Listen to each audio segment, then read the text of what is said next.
Good morning. There's my own comment popping up.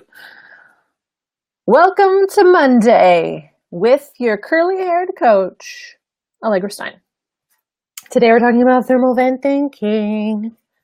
One of my most favorite little ideas to share. I'm really happy to bring it your way this morning. I see a couple of you are here live. I'm just going to kind of wait an extra little minute or two in case a couple people wanted to show up live. I know there was some interest around this one, so maybe I'll take a minute to erase my whiteboard because I'll be using it today. If you are here, please say hello in the comments. Using Be Live, I can't see when you hop on, so I don't know who's here. So if you are here, feel free to say hello. Hello, Pam! I'm excited to have you here live. I saw you like the video and I was like, oh, thermal vent thinking, Nicole. That's right. Hi, Melissa. I'm so excited. Well, first of all, I have to share, I don't know about you guys, but before every one of these videos, I always get a little bit nervous. Isn't that fun? It's good. You actually can't hear you. Is it just you? Can anyone else hear me? Please, if you can hear me, please in the comments say, I can hear you. So we know if it's me or if it's Pam. I can't hear you. Is it just me? Will someone chime in, please? Can you hear me? I can hear you. Okay, so people can hear me, Pam, so it might be you. Check to see if your computer is muted. That could be it. Nicole says to, if you can't hear, click the volume on the Be Live video is an option. Don't be sorry. It's awesome. This is like I really treat these as more of conversations than me just like talking to open air. So it means a lot that you guys are here live and sharing your thoughts. We're going to go ahead and get started. As is always the case. All right. So today's topic is thermal vent thinking. I have to use my fancy on-screen captions because I think they're so awesome and profesh.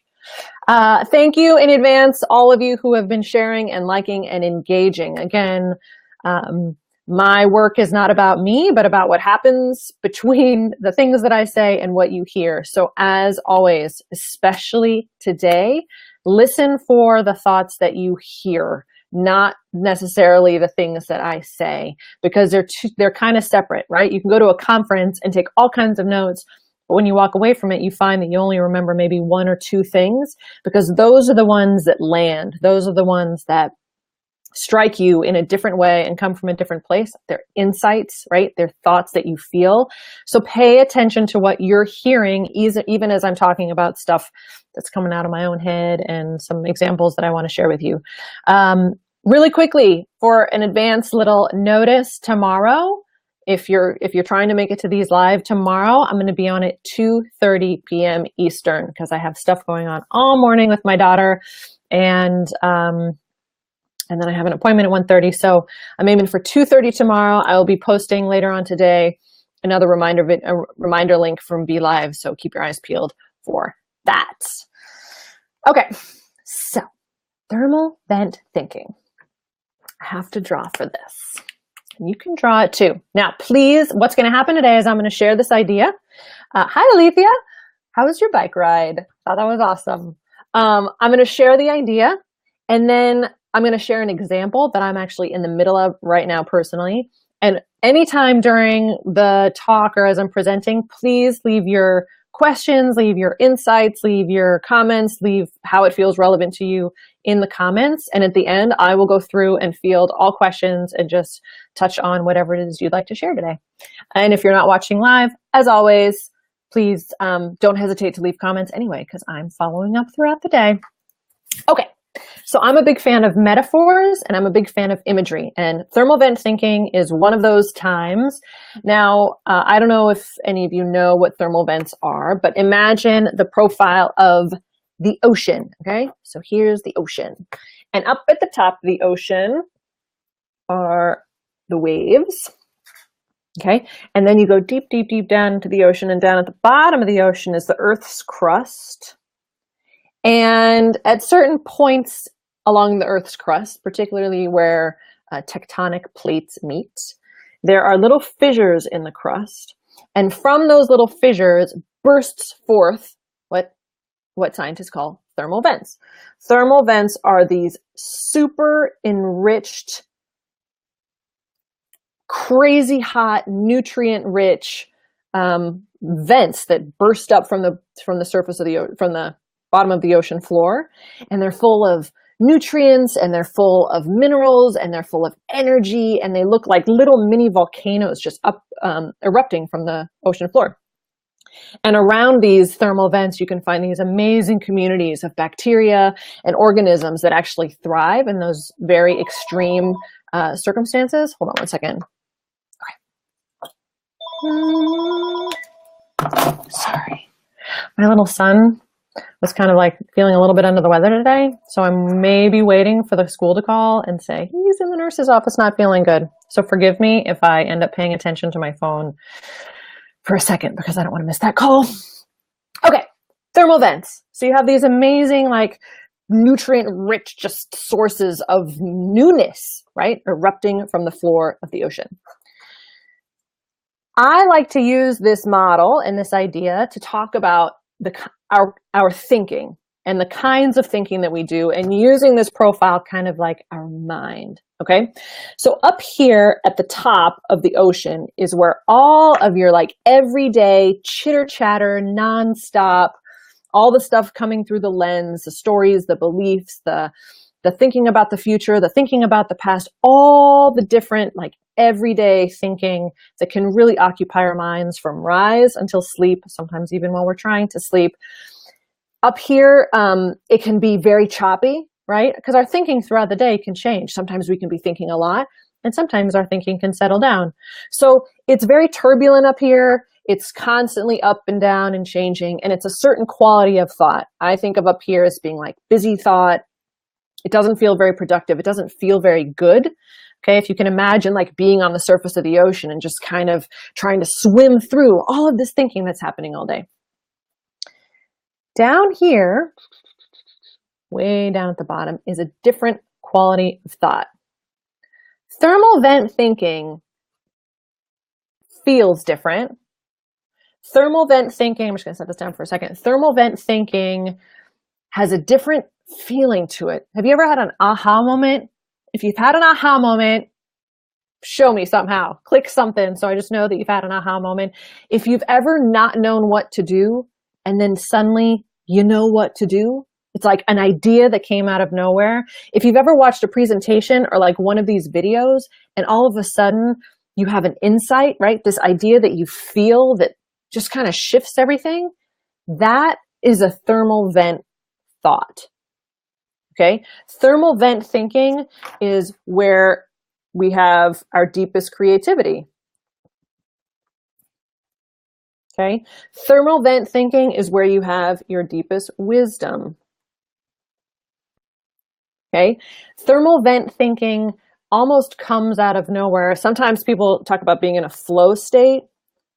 Okay, when I hear flow state, I think of thermal vent thinking. It just has a different quality to it than what happens at the surface of the ocean.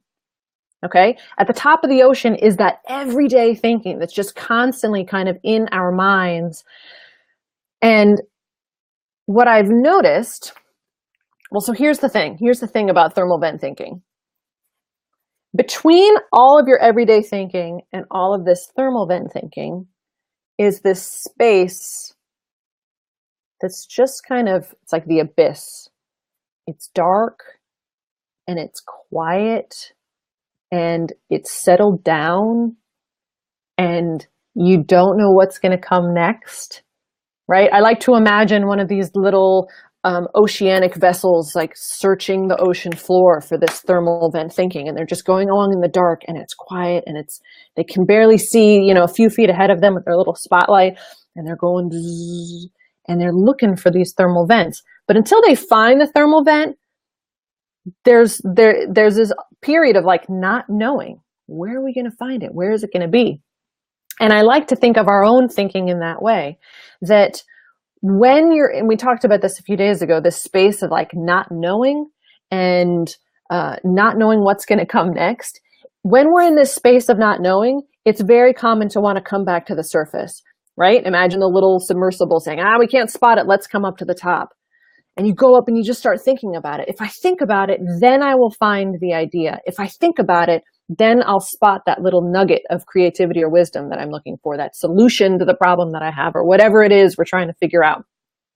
So we go back up to the top and we just start thinking. But here's the thing. These ideas, this creativity, this wisdom, these aha moments, they're going to bubble up to the top. They're going to rise up here. It's not like, a lot of you, I'm sure, have thought your way to some really great ideas. Hi, Gail. Have thought your way to some really great ideas where you're thinking, all this, you're agitated, you're stressed. Oh, okay, that's what I'm going to do. But that idea, what I like to say is that idea would have shown up whether you were thinking about it a lot or not. I'm curious if you get the difference in those two things. This really cool aha moment, I'm so backwards on this screen. I'm like, doop, doop, doop, doop. This really cool aha moment, this thermal vent idea, piece of wisdom, is going to bubble up whether you're thinking about it a lot or not. And here's another thing I want you to think about, is that the calmer you can keep your thinking, the more settled down you are, the more in touch you're going to be with all of this good stuff. Okay? The more you'll be able to kind of respond creatively to things, to act spontaneously, to access all of this wisdom and creativity that you have. And here's the thing that I know about every single one of you, is that every single one of you has an unlimited source of creativity and wisdom and thermal vent thinking. It is there all of the time. It's like the heat in the core of the earth. It doesn't matter what happens on the surface of the earth, what happens up here. This is always, always there. And it's always available to you. And if you're not sure about that, I want you to think about if you have kids, okay? If you're ever around kids, if you can remember being a kid, okay? So hopefully one of those, right, is you. When you look at kids, they are very much in touch with their thermal vents. They don't know it, right? We're not aware of it. But they can very quickly come up with an idea. The minute your kid says, oh, I'm bored, right? And you could call boredom right here. This could be kind of boring. I don't know what to do. I'm not feeling inspired. I'm not sure what's next. And we tell our kids, okay, that's okay. It's okay to be bored. And then within a couple minutes, you see them stacking rocks or pulling out the Lego box or doing something kind of random that they didn't have that idea 1 second, and then that idea was there. So that's one thing to notice, is that you're born very much in touch with that quality of thought. It's with you from when you're a child. And the only thing that happens as we get older is we start covering it with layers and layers of all of our wave thinking and our surface type chitter chatter. Another thing, what was it? I was talking about kids. They're born with it. Oh, here's another thing. This space here, this calm center, and maybe that's what I'll call it. This is your center. That calm center. Hi, Mary Rose.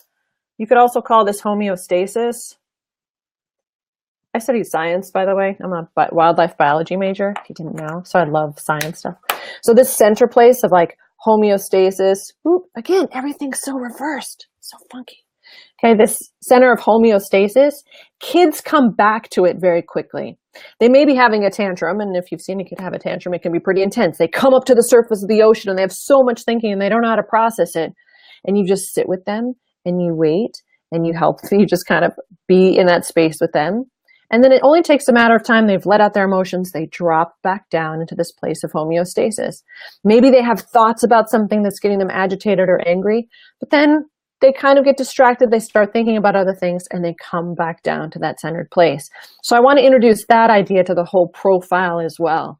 That I talk to people and I talk a lot about coaching is bringing you back to this place of center. Because when you're in that place of center and all of that everyday thinking has settled down, you're going to have better access to your best ideas and to this thermal vent thinking.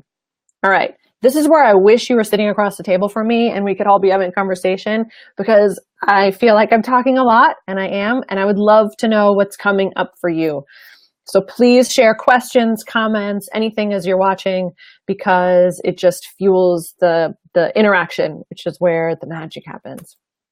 All right, while I'm waiting, if you want to share anything, that would be awesome. But I want to tell you how this is playing out for me right now. So this Friday, and if any of my campers are watching, I'm not sure if they are, but this Friday through Sunday, I am running the very first run of Campfire Coaching. It is a program I've developed. It's a weekend away camping here. I live in the Northeast, and we're going to be going up into the Adirondacks to this amazing campsite with these canvas cabins, and they make all this amazing, food, and they really take care of you. And we're going for 3 days. And the purpose of this weekend is to let nature do its work and to help and essentially create a space where the guests can drop all that everyday thinking, get out of the waves, and come back to that centered place. And not only come back to that centered place, but perhaps notice any new ideas and get back in touch with that thermal vent thinking. So maybe finding new insights, figuring out some next steps, or if what they want is to just spend time in that centered place of homeostasis, to do that. Okay, so that's coming up this Friday to Sunday. I am preparing for it. Back to my own thermal vents. I'm getting ready for it. And there's a lot of preparation to do, right? I'm pulling together little gifts, and I'm figuring out the schedule and all the details, and just I am so committed to making sure that it's this amazing weekend for people. So on one hand, there is preparation to be done and keeping track of all those little to-dos and things that I have to get, much like packing for a trip. But there's going to come a moment here pretty soon where I'm going to say, you know what? Everything's checked off. Everything's ready. I am fighting the urge to try and think through the entire weekend. Like, I want to just know, well, what's going to happen this weekend? Am I ready? Is everything going to go well? What can I do to make it better? And that's moving me up into the waves, where I'm essentially trying to be a fortune teller. I'm trying to be able to tell the future. I want to just figure it out. I want to know. And I kind of give into this idea that if I just think about it, just think about the weekend as much as I can, play out every possibility, think about, what ifs, try to figure out the schedule. What that's going to do is take me out of that quiet kind of zone of genius centered place. And the more I'm able to spend time there, the more in touch I'm going to be with that ability to be creative in the moment, that ability to be spontaneous. And it takes a measure of trust, like staying in this place, especially when you have something coming up. And if you have something coming up, feel free to share. If you have something coming up, you just want to think so much about it. But I recognize that no amount of thinking is going to make me any more prepared. And that, in fact, I will be the most prepared the more calm that I can be. Because the more calm that I can be, the more in touch I'm going to be with all those ideas. And what if things change? And what if something unexpected comes up? Nothing up here is going to solve that for me. What's going to solve it is me just staying quiet and centered, taking deep breaths, pushing through my nervousness, and just trusting that I'll know in that moment what to do. I don't know if that's making sense. So that's my example of that. And if there's something that you've got coming up that you're thinking through, you've got a lot of thinking around, feel free to share. Let's see if any questions come up. Melissa asked, she has a question. Yes, tools for getting back to center. This could be a great, crowd funded or crowd, what's the word? Where we get answers from the crowd. Like, if you're watching and you want to leave in the comments, what are things that you do that naturally help you come back to center? Okay, so for me, Melissa, something that helps me one of the things that helps me come back to center is noticing when I'm not at it. Noticing when, crowdsourcing, that's it, Nicole, thank you. Noticing when I'm not there. When am I not at center? And guess what? I know when I'm not at my center because my feelings tell me so. When I'm agitated, when I'm nervous, when I'm anxious, when I feel fast and that buzzing, I know I'm not at my quiet, calm place. So the first thing is just noticing it. Because sometimes noticing it is all you need to kind of snap out of it a little more quickly. I find that being outside helps me calm down. So when I'm outside, I calm down. when I read, sometimes getting into a really good book, and Alethea, if you're still here, we were talking about that. Like sometimes getting into a good book can just help that wave stuff relax and settle down. For some people, it's using their hands, cooking, knitting, painting, right? Creating something can very much settle those things down. I would love to know, and I've asked this poll before, like, when have you had your best ideas? Like, what are some things you're doing when you have your best ideas? And some of the answers that came through were, when I'm running, when I'm taking a shower, when I'm driving, when I'm paying attention to something else, right? To like a sports game, when your brain is kind of occupied. That is not a fluke. Those things, those aha moments that happen in the shower, that happen in the car, that happen when you're doing something else out of nowhere, when you're doing chores, doing chores settles me down, right? It takes my focus off of all the stuff I'm thinking of, and I'm able to calm down. And that's how it works. Like, we think those are flukes, but I'm hoping that the ideas today suggest to you that no, that's actually happening all the time. You have all these really cool ideas under there. And it's just about calming down and trusting that you can relax and still figure things out. So let me know. I'm curious, Melissa, if that's helped at all. Mary Rose shared, things always change. Most definitely. Because again, we bob up and down to the surface and down below, and to the surface and down below. But one thing I've noticed, and Melissa, here's a really great metaphor too, in terms of how to calm down. And I love going back to the ocean in this, that if you're on the ocean and it's wavy and you want to get out of those waves, you don't try to swim your way through them more quickly. You don't try to slap them down. That just makes it even more intense. We do that with our thinking. Like, I'm thinking so much, I have to think more to get out of the thinking. But if you just relax and float on your back and just say, I'm on the waves, it's wavy right now, and you let yourself calm down and you sink. So relaxing brings you back to that quiet space. It seems a bit counterintuitive, but I'm hoping that the metaphor and this idea of the ocean really helps. Let's see. Nicole said crowdsourcing. Mary Rose shared, thoughts race when not at center. Yeah, well, thoughts racing is not being at center, most definitely.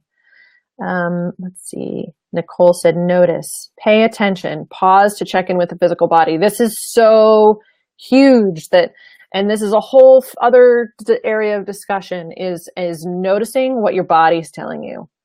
Because your body is like this tuning fork for emotions. Your body is a tuning fork for all the thinking going on. And you can use it like that. You can say, how am I feeling? What's going on right now? Even if you can't pinpoint, if you have a lot of thinking, a little thinking, though, that energy, that speed, that heaviness, that weight can really be an indicator that of where you're at. So Nicole, I appreciate you pointing that out. Melissa says, yeah, thanks. I do those, but now I can do them intentionally. Most definitely. And this is important too, is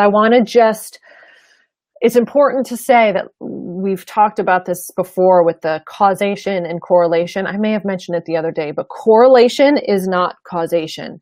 What that means is that just because you settle down when you go outside doesn't mean that being outside causes the settling. Because if we believe that, then we start to think, well, I can't calm down unless I'm outside because my calm depends on that external thing. So I invite you to choose to do things, look at your calendar, and how many things are you doing that correlate with settling down? It's a subtle difference, but it's an important one, and I just want you to keep in mind. Mary Rose, I know gardening or being with my animals is calming to me, most definitely. And so if you're trying to work through a big problem, again, ask yourself how much time you're spending doing those things because they work together. And again, it's a bit of a paradox because we think, well, if I choose to do this thing that I really love and I calm down, then I won't figure it out. And I'm here to suggest that actually staying in that place and choosing to let yourself be in that space serves the figuring out. If that makes sense. Nicole shared, walking outside, joyful attention to nature. Rhythmic, large muscle movement is energetically grounding. Nature is restorative. Joyful attention is a neat meditative practice. It can be seconds or minutes at a time. Awesome. Love that. Next blog post, right? You're doing some amazing work. So awesome to watch. Yeah, all kinds of things. And for those of you, again, if there are other ideas that have come up, please share them in the comments, because other people might read through and like, well, what are some things that I can do? I had a session with a woman once, and she really had a hard time figuring out when she calmed down. And we stuck with it. And she said, well, when I'm petting my dog, for her, just petting her dog. And I think there's something, Nicole, to be said about that rhythm and connecting with another being that helps just take us out of our own heads and just calm down, even if it's just for a moment. Awesome. That's what I have to share today about thermal vent thinking. Any final follow-up questions? Anything else coming up for you? Please feel free to share them while I'm here live. I want to just share the invitation. Again, if you want to dive more deeply into this for yourself and really get some support in implementing these ideas into your own circumstances, you can totally find me and connect for a chance to talk, or connect to talk at allegrastein.com/coaching. And if Campfire Coaching interests you, I'm doing it again in August. And I would love to invite all of you there. There are still spots available, and you can find details at campfire-coaching.com. Would be amazing to have you there. It's the last weekend of August. And I'm going to be there this Friday through Sunday. I may not do my live videos. I may try and hop on, maybe if I can, but I'm really trying to see it as a tech-free zone for me and for my guests. So I'll do my best, but follow along. If you're not there already on Instagram, I'll be sharing photos, and I'll be posting a lot more photos of the event once it's happened. So keep your eyes peeled for Campfire Coaching stuff. Nicole, summer 2008 Campfire Coaching, please, please, please. We shall see. This first weekend, I'm so geeked out about, and I'm really excited about. I'd like it to be a yearly thing, potentially happening in different locations. Right now, I have the perfect spot here in the Northeast, so I'm just sticking with what's made it an easy yes, right? Those micro actions. And so yes, there's very much the chance that it'll happen next year. I'd really like it to. But if you really want to try and make it, hopefully you can aim for August. That would be amazing. And if you have questions, you can send me a message. You can find me. There's contact information all over the place. Or you can always just message me here. All right, any other comments come through? Let's see. Nicole shares, I'm into animals and petting. My dog is a certified therapy dog. That's awesome. Love it. Nicole asks, summer 2008 Campfire Coaching, please, please, please. I hope so. Well, we'll see. Let me see how these first two play out. But I'm feeling very enthusiastic about the whole thing. So I'll put a tentative yes. And Melissa says, give yourself that gift of a tech-free weekend. Most definitely. I shared this article. I think I shared it on the page. You can find it. It was an article from REI about the power of just 3 days outside and what that can do. And I encourage you to find it and read it, because it kind of like reinforces really why I wanted to pull Campfire Coaching together in the first place, kind of letting nature do its work, which can be incredibly powerful if you're having a hard time, like getting out of your head and settling down and calming down. So awesome. All right. You guys have been amazing. As always, thank you again. I will be back tomorrow at 2:30. I have an idea around what it's going to be, but we'll see. If you're watching later on in the day, please leave all comments, questions. Thank you again for the likes, shares, and comments. And perhaps I will connect with you guys again soon. All right. Bye. Ooh, how do I end?